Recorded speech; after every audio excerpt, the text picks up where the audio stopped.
নানা চ্যালেঞ্জের মধ্য দিয়ে ২০২৫-২৬ অর্থবছরের বাজেট ঘোষণা করেছে অন্তর্বর্তী সরকার। চলতি অর্থবছর থেকে ৭,০০০ কোটি টাকা কমিয়ে ২,৯০,০০০ কোটি টাকার বাজেট পেশ করা হয়েছে। মঙ্গলবার বাজেট পরবর্তী সংবাদ সম্মেলনে বিভিন্ন প্রশ্নের উত্তর দেন উপদেষ্টারা। এবারের বাজেটকে বিশ্লেষকরা গতানুগতিক বললে তা মানতে নারাজ অর্থ উপদেষ্টা। তিনি বলেন, ভঙ্গুর ও খাদের কিনারায় থাকা অর্থনীতির দায়িত্ব নিয়ে হঠাৎ করেই পুরো পদ্ধতি পরিবর্তন করা যায় না। আগের ম্যাক্রো ইকোনমিক ফ্রেমওয়ার্ক আমরা যে সময় চট করে একবার ডিপার্চার করে নিয়ে গেলে না, দারুণ বিপ্লবী একটা বাজেট দিয়ে দেব, দারুণ একটা রেভিনিউ আনবো, সম্ভব না। এতদিন উন্নয়ন আর প্রবৃদ্ধির কথা বলে পতিত আওয়ামী লীগ সরকার একের পর এক ভুল প্রকল্পে টাকা খরচ করেছে। এখন যে পদ্ধতিতে কাজ করা হচ্ছে এতে দুর্নীতি ধরা যাবে, যা আগামীতে অব্যাহত থাকবে বলে জানান পরিকল্পনা উপদেষ্টা।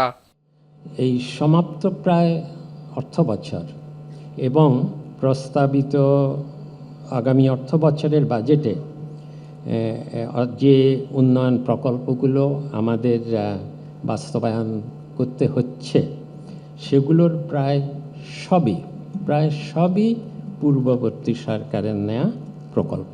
এই শুরুর ধারাবাহিকতাটা যদি আমরা আশা করি পরবর্তী রাজনৈতিক সরকার আমাদের সংস্কারের মাধ্যমে এই শুরুটাকে আরও বহুদূর এগিয়ে নিয়ে যাবেন এবং আমাদের জাতীয় সক্ষমতা তৈরি করবেন এবং একদিন আমাদের আজকে যে বাজেটের মূল খরচ সেটা হচ্ছে যে দায় পরিশোধ, লোন এবং সুদ পরিশোধ, এখান থেকে আমরা উত্তরণ করতে পারবো এবং আমরা আমাদের জাতীয় সঞ্চয় তৈরি করতে পারবো। সংবাদ সম্মেলনে মূল্যস্ফীতি আর আর্থিক খাতের সার্বিক অবস্থার বিষয়ে গভর্নর বলেন, প্রধান চ্যালেঞ্জগুলো এরই মধ্যে অতিক্রম করা হয়েছে। মূল্যস্ফীতি আগামী জুনের মধ্যে ৬% নিচে নামার আশা রয়েছে। আমাদের যে মেইন চ্যালেঞ্জটা ছিল সেটা কিন্তু আমরা অনেকখানি অতিক্রম করে ফেলেছি। আমাদের ফরেন এক্সচেঞ্জের অ্যাভেলেবিলিটি সেটা ঠিক থাকবে এবং আমাদের মনিটারি পলিসিটাকে আমরা টাইট করে রাখছি।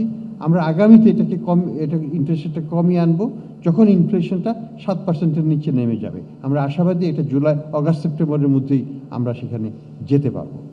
কালো টাকা সাদা করার সমালোচনা নিয়ে এনবিআর চেয়ারম্যান জানান, দুর্নীতির টাকা বৈধ করার সুযোগ আগেই বাতিল করা হয়েছে। বিদেশ থেকে হয়তো টাকাটা আর্ন করেছে, টাকাটা সম্পূর্ণ ঠিকভাবে এনেছে, কিন্তু হয়তো ফর্মাল চ্যানেলে আসেনি, নানা কারণে আমাদের এখানে স্যার অপ্রতিশোধ টাকা থেকে যায়। সেখান থেকে যদি তারা কিনে, তারা যাতে করে তাদের একটা এক্সিট রুট থাকে, সে কারণে আমরা বলেছি যে ট্যাক্স দিয়ে তারা এটা ঘোষণা দিলে ট্যাক্স অথরিটি এটা মেনে নেবে। কালো টাকাটা পেলে হয়তো আমার বাজেট সাপোর্টটা মোটো কম লাগতো, IMF-এর কাছে আর যেতে হতো না।